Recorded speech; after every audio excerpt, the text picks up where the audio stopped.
Okay, guys, so we have an epidemic of diabetes, and I want to go through how you can avoid getting diabetes, and if you have it, how you can begin to reverse it. I'm going to be talking today about a simple thing that you can do that doesn't involve any supplements, doesn't involve even changing your diet. Let me explain. So, right at the beginning of diabetes is food. Okay, so first of all, we eat some food, and what happens when we eat the food is our sugar rises. Okay, that's normal, nothing wrong with that. Our sugar rises. Now, in order for our body to deal with sugar, it creates insulin and sends that insulin to drive the sugar into the cells.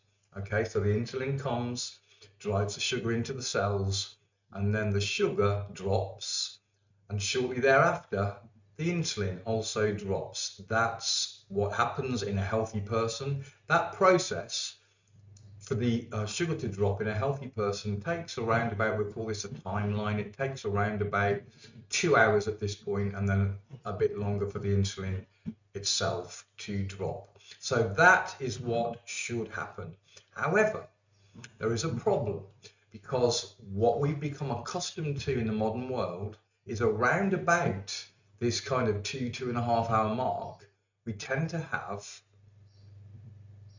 so I'm just removing those for a second because that's how it should be. But around about this 2 hour mark, we tend to have a snack. In this case, a banana, we'll put it here. Okay, so when we have a snack at this point, guess what happens? The sugar rises again instead of the drop that it should have done, which means that the insulin, which should be dropping, has to stay up there to take that new sugar into the cells. So instead of the insulin dropping after 2.5 hours or so, it stays up. Okay, so what then happens, so we've now gone maybe 4 hours, we either have a meal or another snack.